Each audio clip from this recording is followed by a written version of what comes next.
same if our eyes were just either slightly different from what they are. We talk, we see things are normal.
Welcome to Strange Familiars. How are you doing tonight, Allison? I'm doing well. It's my absolute favorite week of the whole year. It's not my birthday. But it could be if your parents had, gotten it on a couple months earlier. I don't know where you're going with that. Oh, it is a nice week. It's been very nice weather. Allison's been outside planting flowers, setting up special grottos for me with statues of Mary. Very nice. And I also made myself a goth garden. And a goth garden, yes. Can't forget the goth garden. Mary got kicked out of the goth garden. Spray painted another color and she was moved to new real estate. She's not dark enough to be in my goth garden. That's fine. I like my grotto of Mary. Thank you for that. That was very nice of you. You're welcome. Tonight I'm going to be talking with Chaz, who's got some time slip and portal stories. Very interesting stuff. Before we get to Chaz, though, let me thank our patrons. Thank you, patrons. Thank you for everything you do. Thank you for supporting Strange Familiars. If you like Strange Familiars and you like what we do and you'd like to get extra content, you can become a patron at Patreon. It's patreon.com/strangefamiliars. All of our patrons get commercial-free versions of the weekly shows, plus extra content, extra episodes every month. To check it out, go to patreon.com/strangefamiliars. All right, let's go ahead and talk to Chaz.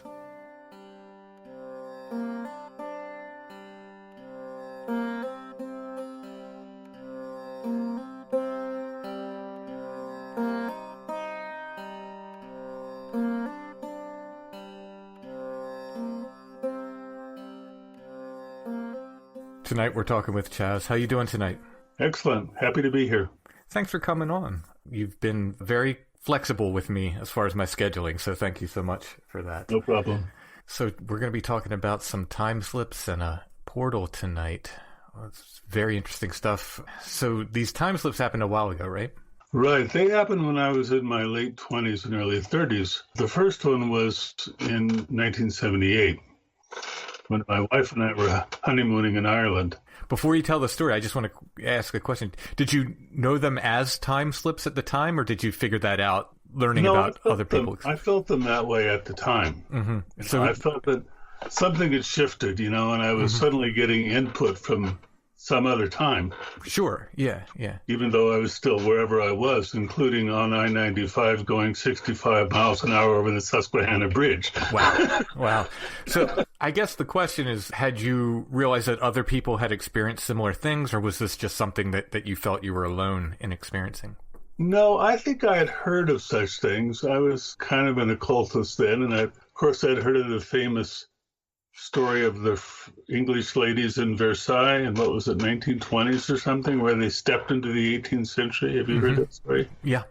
That's the famous one. This was nothing quite that dramatic because mine lacked the visual part, but I was aware that people had had such experiences. Okay. So let us in on it.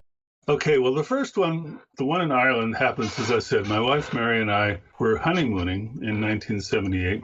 And we had been in the southeastern part of Ireland in County Wexford, visiting some Wiccan friends, Janet and Stuart Farrar. Stuart, well, he's my dad. He was my dad's age. They were well-known Wiccan writers and group leaders, and they had invited us to come see them when we came over. So after we flew into Dublin, that's where we went first. And we spent 4 days there visiting them, visiting this other group called the Fellowship of Isis. And then we had 1 day left over before we were going to go on elsewhere. The whole trip was about a month. And we wanted to go down to the coast, to Wexford Harbor, but when we looked at the bus schedules, because we were dependent on buses, it didn't work out. We'd have gone there and had to almost turn right around and come back to the little town, Bunclody, where we were staying. So we decided, well, we could go partway down that way. There's this other larger town called Enniscorthy. We'll go down there and see what it's like.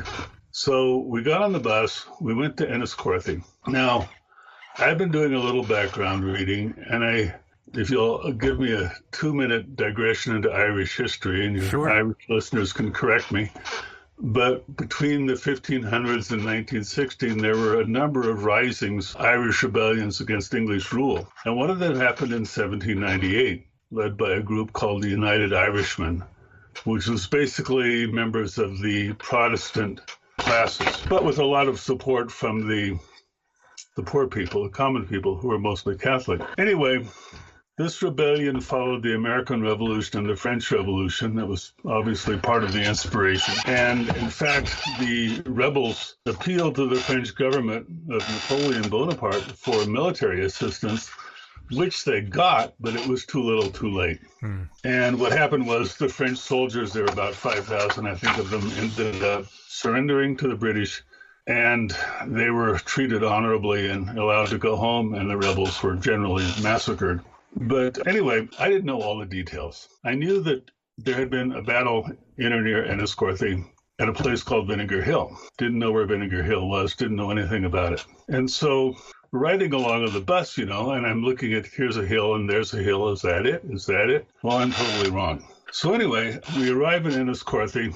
We get off the bus. We're looking around for something to do, bearing in mind that we didn't have a lot of money. And we see a little signpost pointing us to a museum. So we follow the signpost, and we discover quickly that the museum is like this 12th century castle, small castle. Think just a rectangular building with turrets at each corner.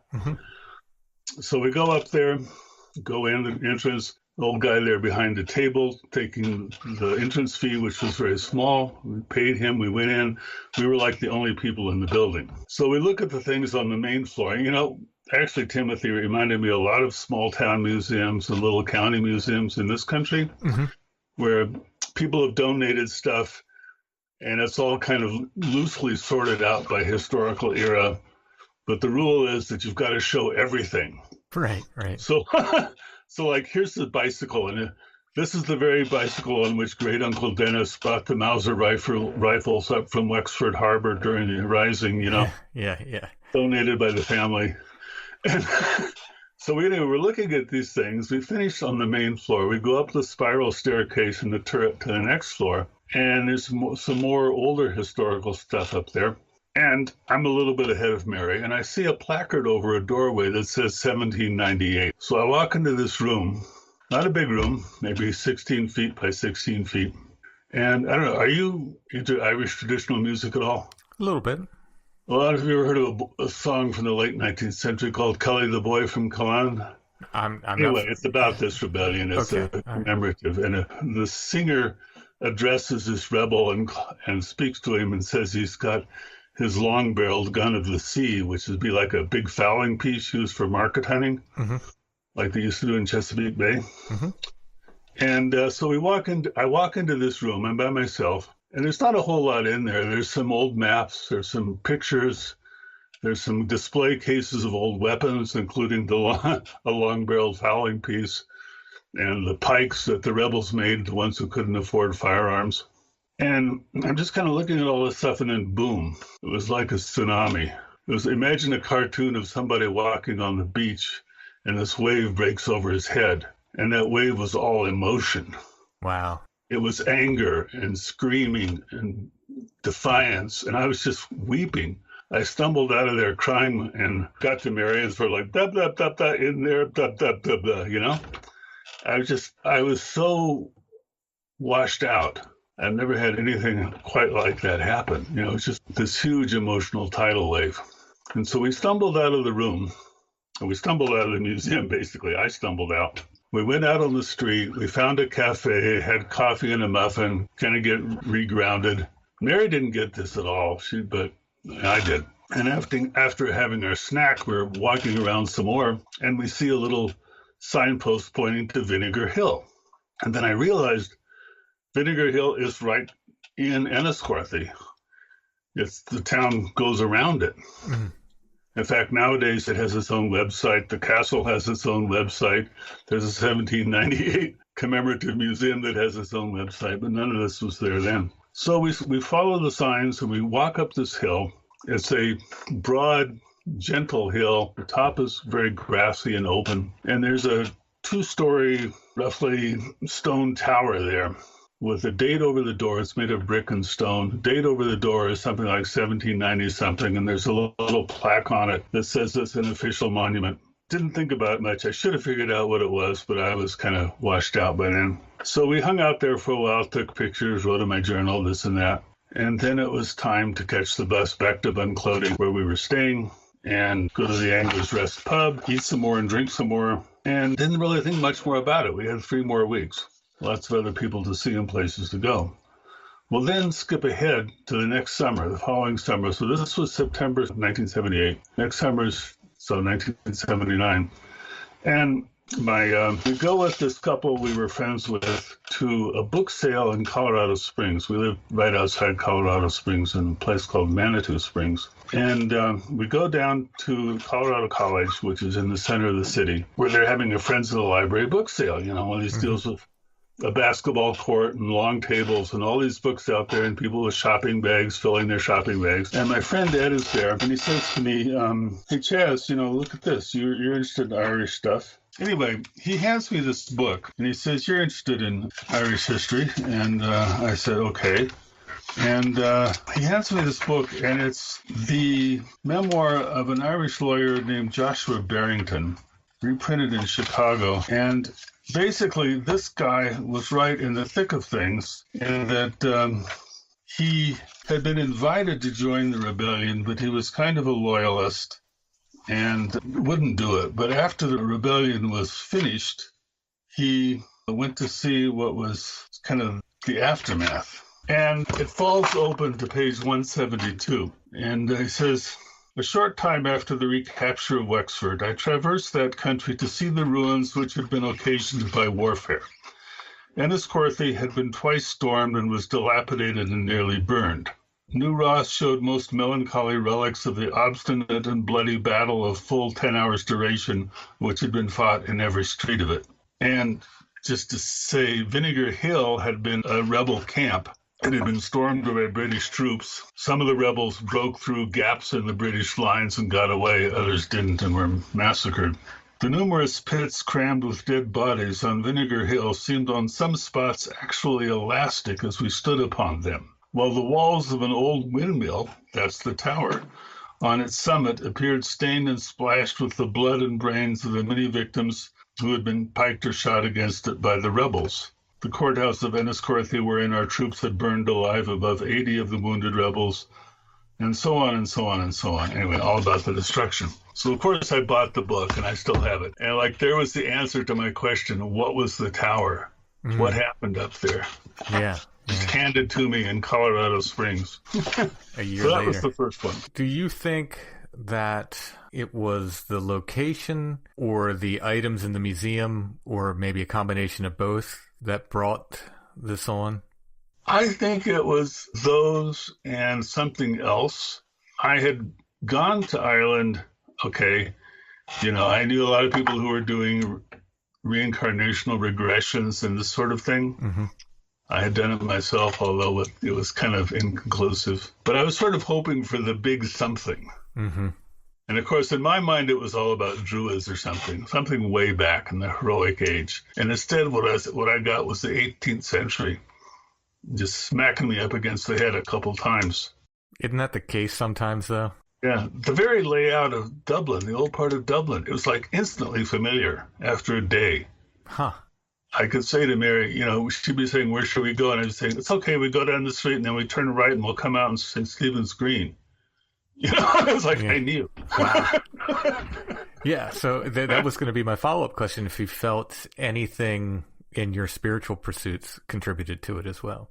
If it did, I don't know how, other than just opening me up to it. Yeah. It didn't really plug in anywhere. It was just there it was. I've had a couple of experiences like that just were like, okay, there it is. Doesn't pay the rent.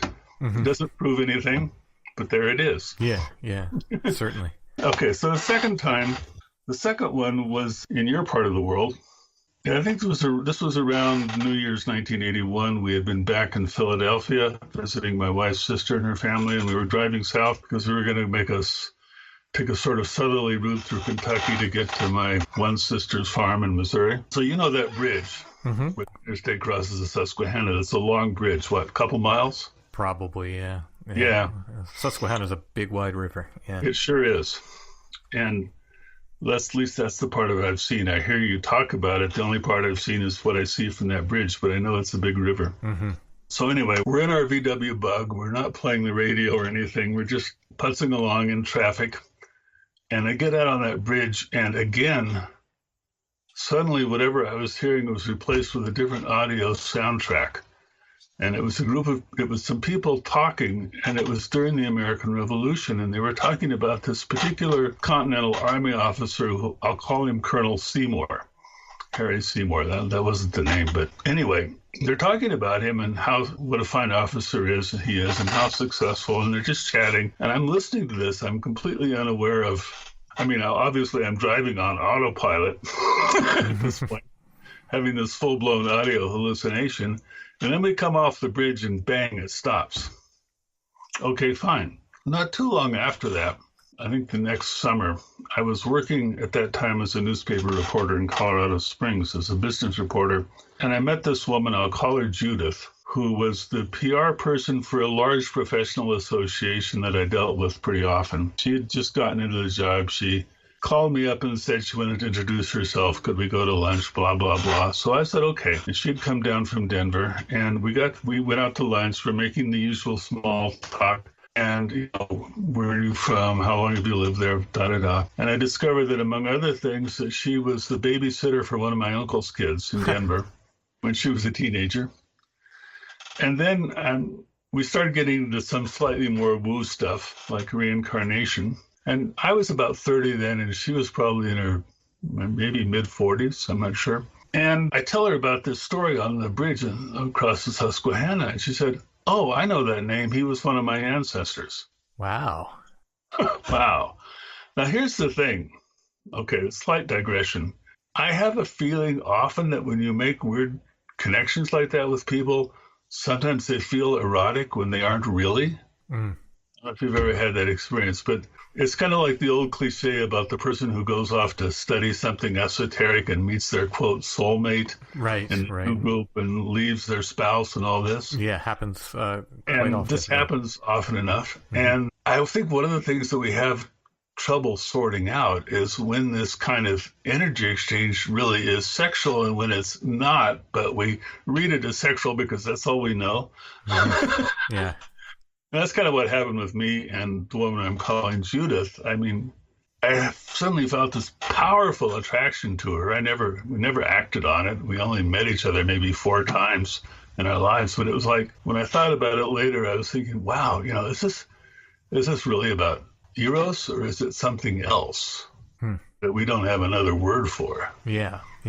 Anyway, that's the much of that story. She eventually moved on to another job, and so did I. Never saw her since. Well, before we move to the third, I can't help but, and this is just intuition, it's not based on anything other than my fascination with running water and the other, but I can't help but feel like the river had something to do with that. It must have, because the audio track stopped the instant it came off the bridge. Yeah, I just feel like there was like a little bump in the pavement, Mm-hmm, bump. Mm-hmm. That was it. Wow. Fascinating. And there was, in that area, there was plenty of Revolutionary War activity. Oh, plenty, yeah, absolutely. Yep. So anyway, the other one involves, I know you have a thing about holes in the ground. Mm-hmm. Indeed. And the other one happens in a mining district. Okay. Cripple Creek and Victor, west of Colorado Springs. And about that time, there was a little bit of a mining revival in Cripple Creek based on the price of gold. I mean, it had been Victor was where the mines really were. Cripple Creek was the commercial district. And in the 1890s and early 1900s, this area was big time mining district. There were like 3 railroads coming in. There were streetcars, there were chimneys belching smoke, and there was also a lot of labor strife. It's where the Western Federation of Miners faced off against the the gold mine owners all through that period, and there was a lot of nasty stuff went down, bombings, shootings, mobs like destroying the pro-union newspaper and Gold and Victor, this kind of thing. Mm-hmm. And also the time I was up there, one of the people I sort of hung around with a little bit was Linda Goodman, the astrologer whose book Sun Signs was real big in the 1970s and 1980s. And she owned 2 houses in Cripple Creek where she lived seasonally. And I met her through a couple that owned an old business, commercial building in downtown Cripple Creek who were astrologers. At that time, Cripple Creek was pretty much just a summer town. It had a summer tourism industry, and then it died in the winter. Later, they got casino gambling in there, and also mining came back to some extent. But anyway, so I'm a reporter still, and I remember I was doing an article about the Cripple Creek and the struggle for an 8-hour day for working people. Of course, that was an 8-hour day in the context of a 6-day week. There had been a lot of shenanigans going on. Some of the mine owners who would do things like change the hours from 8 hours to 10 hours, but not raise the pay. I mean, there was a lot of stuff for the people to be protesting. Miners in response were dynamiting buildings. Pinkerton, it was just kind of like Eastern Kentucky, only with gold instead of coal. Mm-hmm. Okay, the Pinkertons were there. The militia was there. There was violence. The Western Federation of Mining expanded for a while. Anyway, so there again, also through these people who were astrologers, I kind of got into ghost hunting. They had this 3-story Victorian building, and there was on the top floor a large kind of ballroom, which looked like it maybe at some time had been used by some fraternal order because it had a door with a peephole. Oh, okay, yeah. People could check you out before you went in. And the fraternal orders were really big back then because they were like the only social safety net. Mm-hmm. When you go to the Cripple Creek Cemetery, it's like there's a section for the Masons and a section for the Knights of Pythias and a section for the Woodmen of the World and this order and that order, because the one thing they promised their members was that they would pay for your funeral and give your widow something. Mm-hmm. So she wouldn't be, your wife and kids wouldn't be left destitute after you'd been killed in the mine, you know? Right, right. So there again, this little outside of Victor, which is still there was a sort of ghost town named Goldfield, which is nothing left there but some mine shafts and a couple ruined cabins. In 1903, there was kind of a stockade there where some of the striking miners and their supporters were held for a while. Anyway, one afternoon, I'm driving through Goldfield on my way back home after a day in Cripple Creek doing reporting. And it was kind of the same thing. I went through a curtain, and for a period and this is kind of a narrow 2-lane road, not a high-speed road. And for a quarter mile, all I could hear was people shouting and yelling, and it was striking miners protesting or something. And then, boom, it ended. Wow. But I think that was just because I had been immersing myself so much, and I'd been in these old places. I'd been down gold mines that were being reopened. Mm-hmm. Been to the smelter, all this stuff. I'd really been soaking it in. But there again, I had the feeling that for just a short time, I was in it and then drove out again. About how long? I would say driving at a moderate speed of 30 miles an hour or so, I maybe was in it for a quarter mile. Okay. Well, so less than the Susquehanna Bridge. This wasn't as long as that. Mm-hmm. But plenty to kind of be taken into that situation, I guess, or into that time. I know. Yeah. I was covering one story where one of the new methods of mining that's used now is cyanide leaching. It's really expensive, so one of the things that was being done instead was to take old piles of mine tailings, push them with heavy equipment into a big pad, and then soak them with a cyanide solution to any gold that was still there. It started in the 80s. And, but there was a case where some of this stuff, or some horses had gotten into a pond where some of this cyanide was and died by drinking from the pond. And there was a lawsuit. And I was covering part of it for the paper. And I went into the courthouse in Cripple Creek, which is the Teller County Courthouse. Nice, big Edwardian building. And I went up the stairs to the courtroom, and I was never so scared in my life. I felt like I was going to my own execution, you know. It was just like I don't know, maybe it's just in the fabric of the building. If you're spending all your time thinking about what happened 80 years earlier. Yeah. It's spooky. Yeah.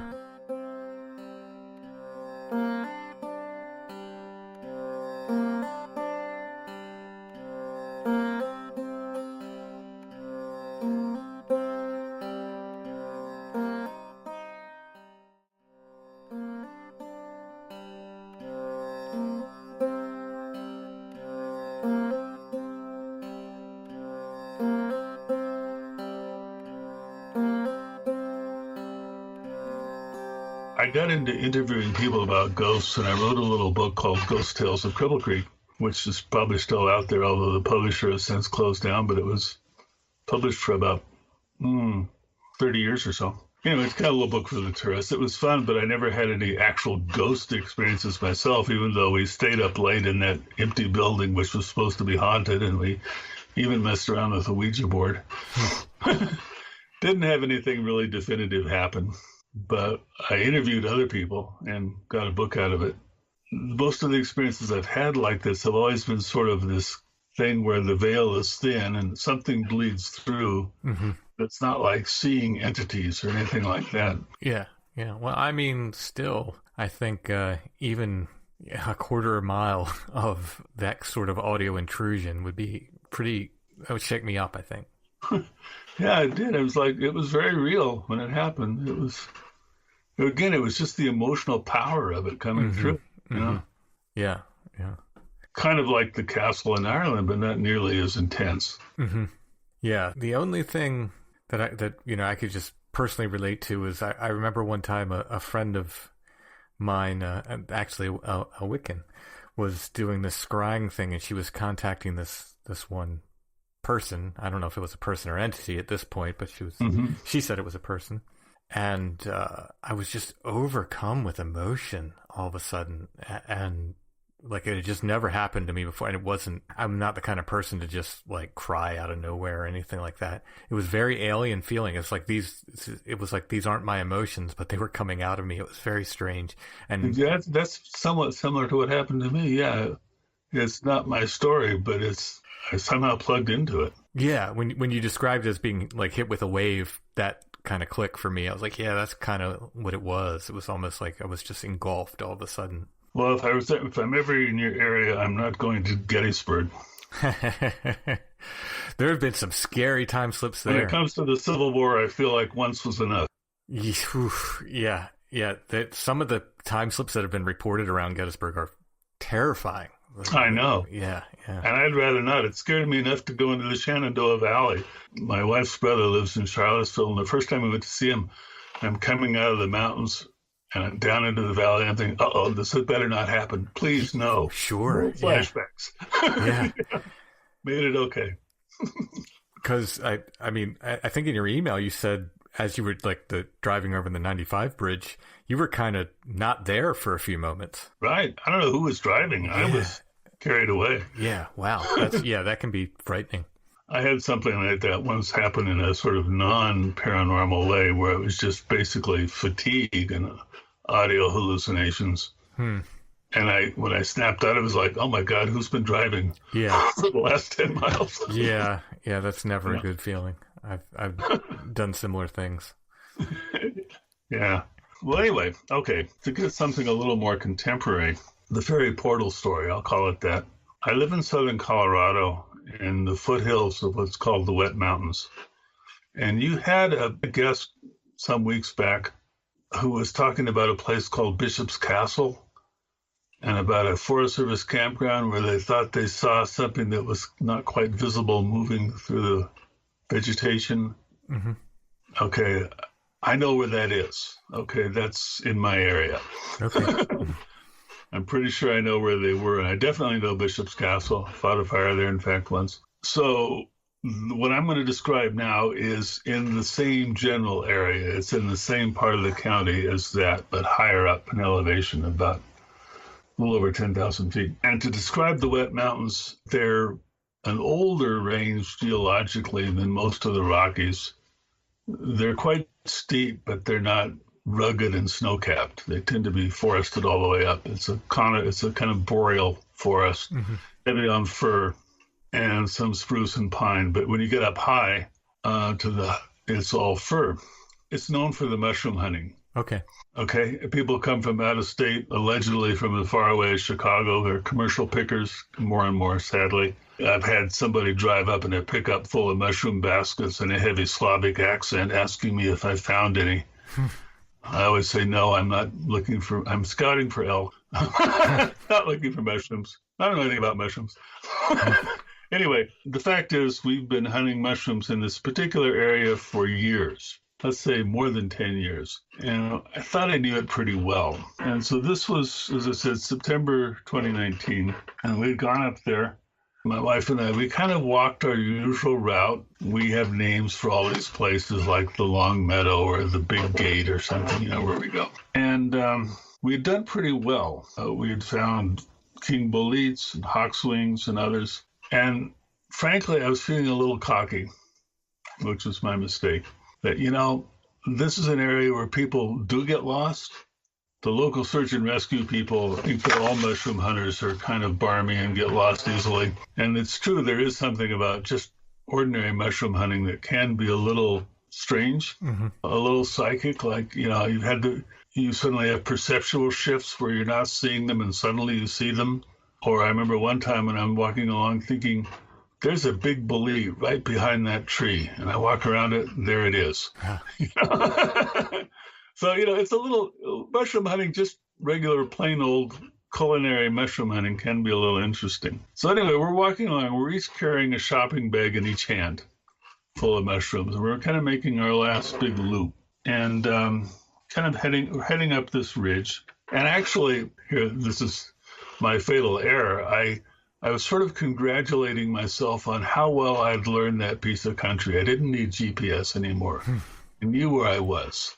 I knew if I walk this way, I'll come out there, that kind of thing. And so we're working up this ridge, and then I know that I kind of have to move to the left and go back toward where the Jeep is parked.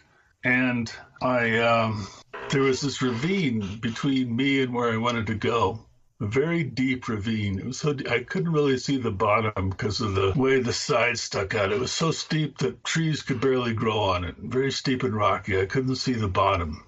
And I'm thinking, well, we can get down that and we can get up the other side, but it's going to be a struggle, especially since we've got our hands full of mushrooms. And I probably shouldn't ask Mary to do that. And then I'm thinking, well, if I go toward the top of the ridge, I can get around the head of the ravine. And then it sort of hits me, there shouldn't be any ravine there at all. That's wrong. It's not supposed to be there. That's totally geologically weird. At this point, I'm getting a little shook up. I wasn't really lost, but in fact, I think I looked over my shoulder and I said loudly, "Nice job, pixies." If we had gone down into that ravine, we'd be still down there now as skeletons or something. God knows. It was very spooky. And so I started hurrying to the top of the ridge, and then Mary's saying, "Are you lost?" And I'm saying, "No, but we're not where we're supposed to be." And I get to the top of the ridge, which is only 100 yards or so up, but it's so heavily forested you can't really see till you get up top. And I look out and I see mountains I recognize, but I'm not where I thought I should be. I'm at least a quarter mile away from where I thought I should be. I'm looking south instead of east. But I knew where I was. It's just, how did I get there? So we start walking the way we have to go to get back to the little Forest Service road where we had parked. And in fact, I even, just to verify everything, when I got up on top of the ridge, I could get a cell phone signal. And so I called up Avenza Maps, which is a map app, and located us. Yes, I'm where I thought I was. Don't know how I got here, but we can do this. We just keep going east. We hit the road. Then we follow the road back to where the Jeep is parked. And so we did that. And we loaded up everything. We drove home. Then we had all these mushrooms to process for drying. And so it wasn't until the next day, well, actually, while we were processing the mushrooms, Mary says to me, you were lost. And I said, no, I wasn't really lost. I was just turned around and she said, I can read you like a book. You were lost. So, and I insisted I wasn't lost. I just didn't know how I got where I was. But so the next day I think, wait a minute. So I called up Google Earth and I looked at that area, no ravine. And I got out my paper topo maps. Couldn't find it. It's just geologically shouldn't be there because it would be a sort of discontinuity. And so the next time we went back, about a week later, I decided to shape up. I brought some offerings, whiskey, tobacco, ties, stuff. Found this big old growth stump, poured my whiskey in a little cup, put my tobacco ties there, said thank you. And that's become my offering stump ever since for the last 3 years. Mm-hmm. Haven't had any more weird experiences of that nature, but we've been close. We've probably been within 300 yards of where that happened. And I suggested to her once, well, let's go over there and see what's there. And she was like, let's not say we did. Maybe for the best. So I still haven't quite worked up the nerve to actually go look. Yeah, I mean, I'm selfishly interested in wanting you to do it, but obviously followed your gut on that one. Yeah. Well, I probably should do it someday. I keep thinking I should go over there and ground truth this and verify it, but that ravine just was wrong. It was just so wrong. Wow. There's no terrain feature like that around there. And I'm here to think that I actually stood there and contemplated going into it for a moment before my better judgment took over. Yeah. It was like, oh my God, would we have been down there eating sticks? What would have happened to us? Right. Yeah. Those are the scary what ifs. So anyway, I learned my lesson, and now I'm trying to be more appreciative and reciprocal and all that good stuff. Yeah. So do you mind if I ask what kind of offerings you're leaving? Well, usually a little bit of whiskey and there's kind of a natural cup, and we grow some tobacco, so I make some tobacco ties, strips of cloth. And the first time I did it, I came back a week later and the tobacco was gone. The ties were gone. So I guess that was good. So that's usually what I leave. Sometimes candy. Mm-hmm. I don't know. We have some issues with things in the house too, and according to some very simple divination, they seem to like whiskey, but I don't know. Yeah, that's kind of the old standbys. Mm-hmm. Sure, yeah. Well, you haven't gotten lost since, right? No, the message just seemed to be, don't get cocky, kid. Yeah, sure. Yeah, so I think sometimes things will tap us on the shoulder and remind us. Yeah. Yeah, this thing's a lot bigger than you are. Exactly, yeah. We may not be top of the food chain spiritually. Take your mushrooms and say thank you, yeah. Or physically, yeah. Anyway, so I call that a faerie adjacent experience. I haven't really had a vision of anybody. Mm-hmm. I have had weird things happen around the house and this. And by weird things happening, I mean something disappearing and then reappearing again. Yeah, that happens. Kitchen utensils seem to be a favorite, like a corkscrew or something. Yeah, that happens so often that it's just fascinating, though.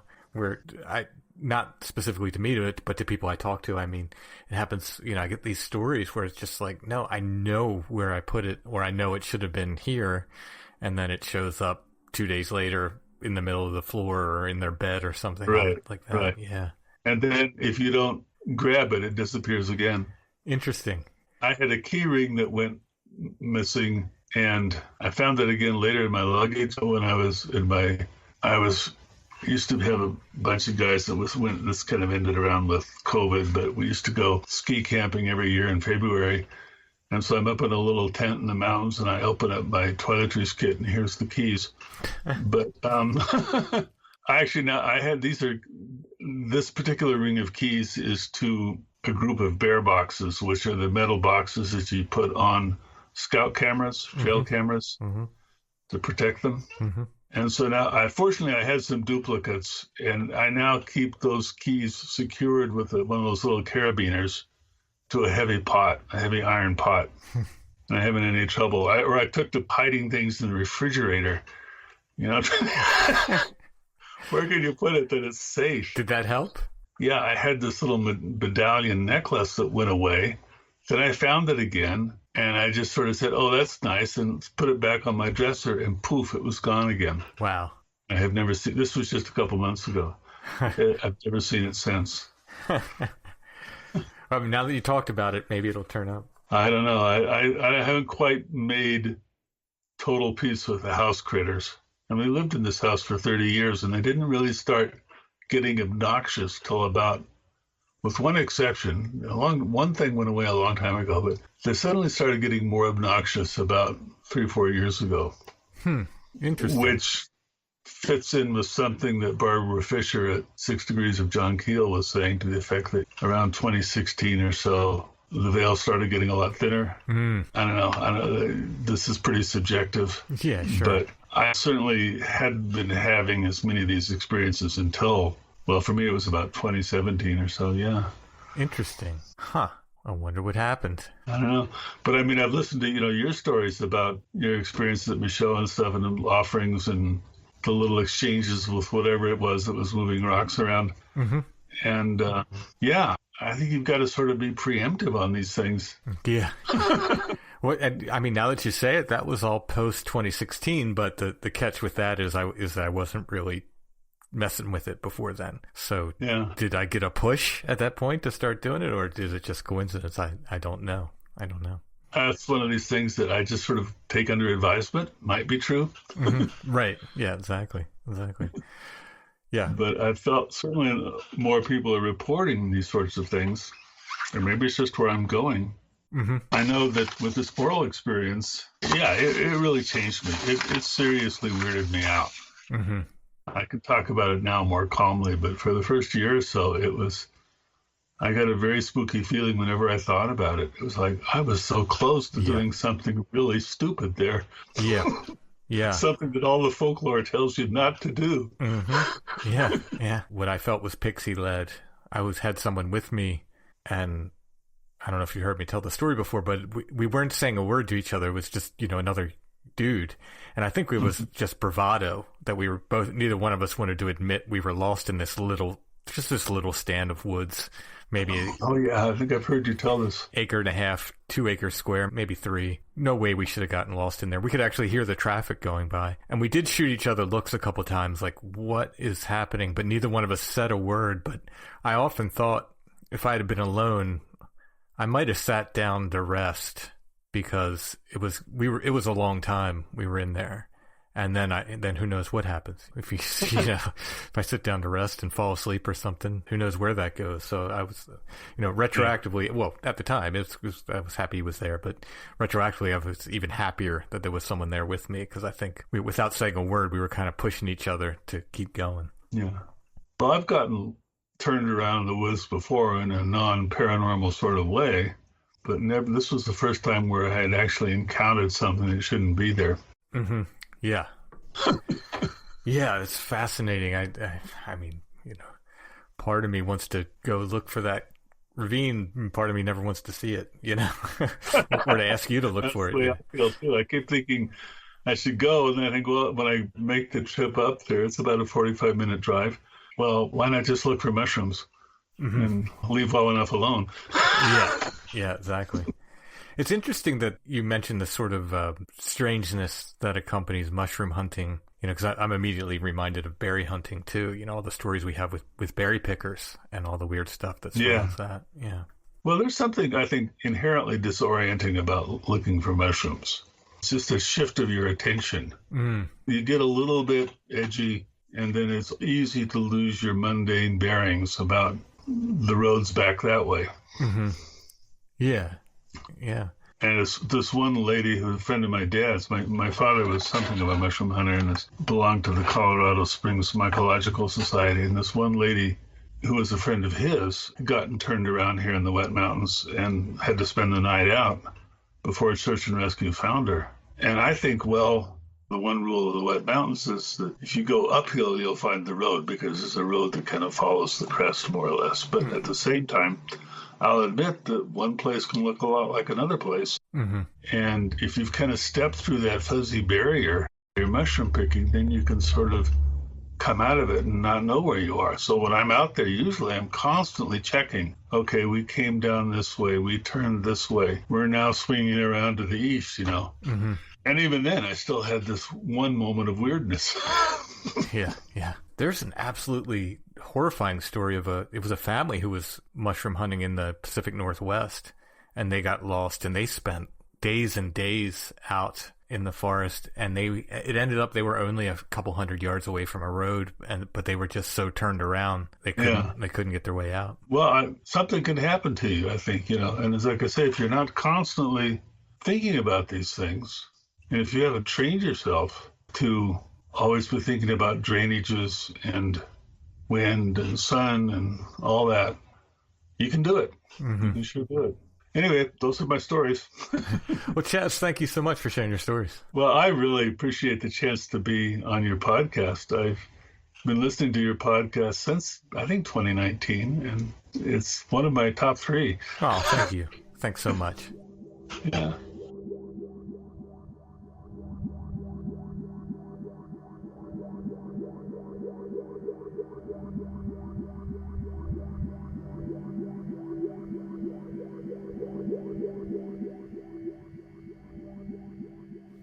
You're always on theme, Allison. I try. Chaz talked about fairy portals, and here you have fairy soap. Now, is this soap to clean a fairy with? I think you could pretty much clean whatever you want. I think old soap is just made of something like lye and bones or something. I'm not sure. It's probably not anything that anybody would have wanted to use. And the actual soap is not in it. This is just the remaining container from a package of fairy soap. Ah, just a box that once held fairy soap. I mean, maybe there's fairy soap in it and I can't see it, but other people can. True. Maybe you have to look through a hagstone to see the fairy soap. The whiteness of fairy soap indicates purity. The materials from which it was made are the purest and best obtainable. Fairy soap floats in either hot or cold water. I guess that's important, maybe. With this oval cake, there is no waste, as it will wear to a wafer. Fairy soap is admirably adapted for washing woolens, laces, delicate fabrics, and fine laundry work of all kinds. And so it's not for skin? Its use means economy because of the saving to the articles washed. Maybe it's an all-purpose detergent. Yeah, I'm not sure. Maybe they didn't have laundry detergent back then. Maybe it was for both. I'm not sure. It just says fairy soap. Have you a little fairy in your home? Is that what it says? Yeah. Well, have you? Don't answer that. I'll put a photo of this box in the show notes. If you click on that, it'll take you to our Etsy shop where you can purchase this and other curiosities of the week, those that are left. Besides that, the new book is up there, the new art book, Elzic's Farewell, a little pocket-sized book of artwork. Most of the artwork was done for Strange Familiars, but it's got some other stuff in there, including 3 short comics I did. You can get the new Stone Breath CD there, Grays and Orphans, which has the Strange Familiars theme on it. You can get antique photographs there. You can get my books there, all of my books there besides the art book. You can get original art and prints there, and much more. Our Etsy shop name is Lost Grave, but if you type in Strange Familiars, you should see our stuff come up. Guess who also has the art book? I know the answer to this one. Our friend John at Riverbend Comics. Yes, John has all of my books in stock now too, including both of the art books that no one else has. The only places you can get them is from me and John. Apparitions, Illustrations of the Other, and Elzic's Farewell, the new one, and the booklet, Monsters Under the Hospital Bed. The only place you can get those 3 things are either directly from us or from John at Riverbend. Riverbend's a great place to go if you want to pick up those and then maybe get some comics or some graphic novels, trade paperback collections along with it. Or if you want to sell your collection to them, they're really good and reasonable. And John is super fair when he buys he's collections. Extremely fair. Yeah. If you're looking for someone trustworthy to do that, he would be the absolute person. Yeah, so if you're selling your comic collections, he's the guy. If you're looking for old comics, contact John. I just gave John a There was an article about Bigfoot in old comics I just sent to John, and John's going to make a checklist for both of us. He and I can both start collecting those old Bigfoot comics. But if there's something like that you're looking for, John's great with that. You know what Riverbend did for me that no other comic shop would ever do? I don't care that much about the stories, except for some rare exceptions. Mm-hmm. You're more in it for the art. Yeah. I liked the stories of Hellboy because they were informed by folklore a lot of the time. So I really liked the Hellboy story. So it didn't matter so much who was doing the art in Hellboy. I kind of like that. There's a few other comics. Fallon Moore's writing something. Yeah. I don't tend to care who's doing the art. But for the most part, I only care about the art. And I like certain artists. And once they're done on a title, I kind of don't care anymore. And, people were like, how could you just follow the artist? Well, it's not Shakespeare, right? You can figure out what's going on. But John at Riverbend, the only person who was ever, I was like, hey, I want to collect by the artist. And he said, oh, okay, no problem. I can do that. Not like you have to get the whole run or I'm not going to hold it for you. No other comic. In fact, other comic shops told me, no, that can't be done. John is super cool with stuff like that. So if there's like a specific thing you're looking for, if you want to collect by the artist or something like that, or if you just want UFO comics. Yeah, he has a big collection of like old horror and monster stuff, I know. Yeah. But if, like, say you just want, like, hey, I just want to collect UFO comics, he's a great person. He'll make a list of what he has now, but he'll also kind of keep you in mind for other stuff that comes up. You can find them at riverbendcomics.com. You hear John on the show often. It's Strange Familiars adjacent. We consider them part of the family, absolutely. We work with John on the farm as well. We love Riverbend. Great guys. riverbendcomics.com. All right. I think that's all for tonight. All right. Thanks for listening, everybody. We'll be back soon with more Strange Familiars.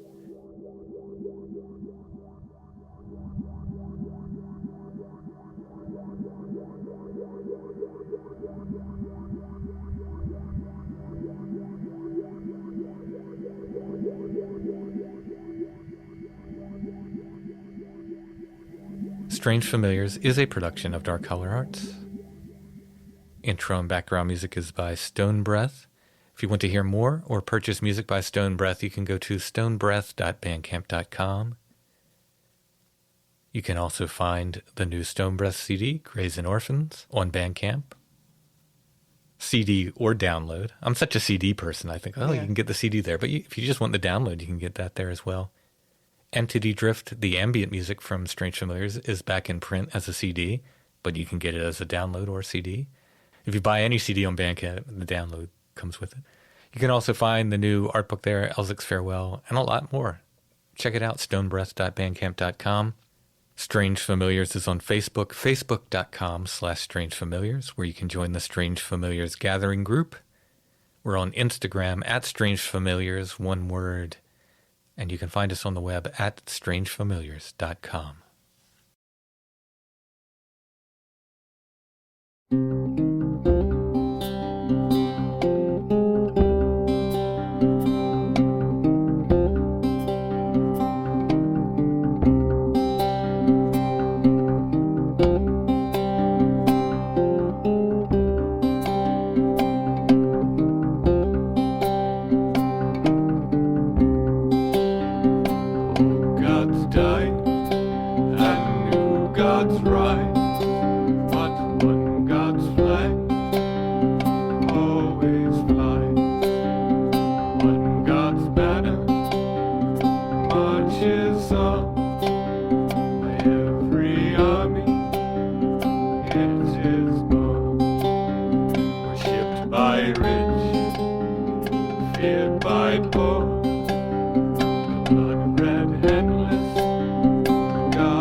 does swing.